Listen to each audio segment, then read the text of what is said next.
Okay, next question. This is a big one from Callum. So, hi, gents. Your episodes drive me to learn more for the better of me and my young family. They help me challenge my friends about crypto, investing, and debt advice. And together we strike up meaningful conversation that I know is for the better of our generation because we were never taught this in schools.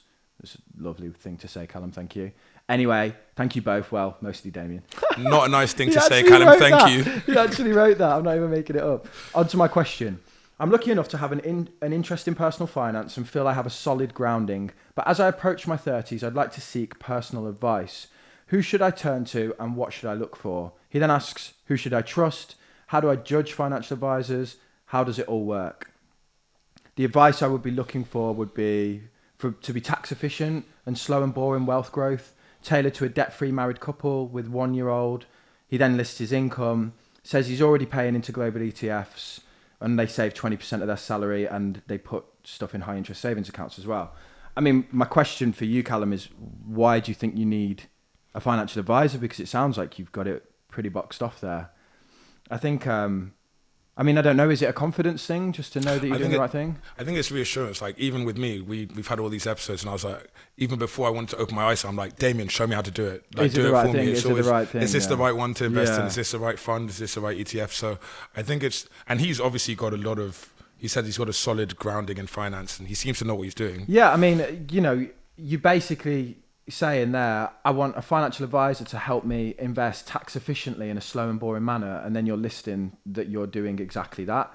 So if it is about confidence, we can't tell you how to find a good financial advisor. To be honest with you, I wouldn't know because I don't use them, and the only experience I've ever had with one myself professionally wasn't very good. I know financial advisors from a personal standpoint, and they're excellent.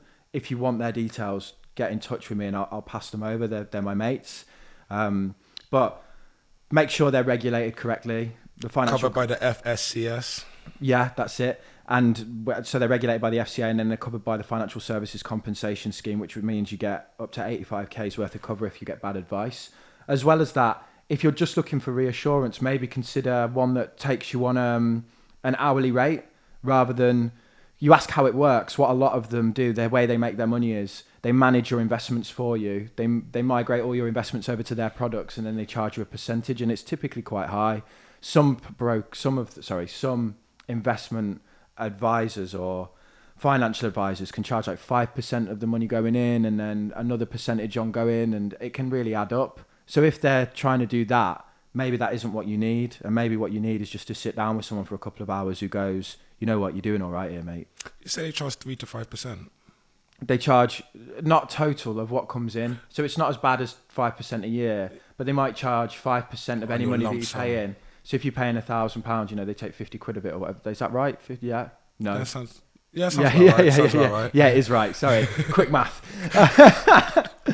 And then they'll take a chunk and then they'll invest it and they'll take a portion of that every year as well. And that can really add up if you're doing low cost global index funds. To migrate over to that to get annual advice on a yearly basis, I don't know. I wouldn't personally do that. I don't even like the ETF fees of 0.22%, Yeah, 0.07%. I'm like, whoa, that's when then you go into the financial advice world and they could be charging 1%, 2%. So it really racks up. For a lot of people that works, and for a lot of people it is about reassurance and just that someone's looking after them, and if that's what people need, then fine. I'm not best qualified to advise on how to find a financial advisor because my whole thing is you can do this yourself and here's how. That was cold. I like that. I was going to say something. I'm like, no, that's a strong close. Let me not say anything. Just look at them blue eyes.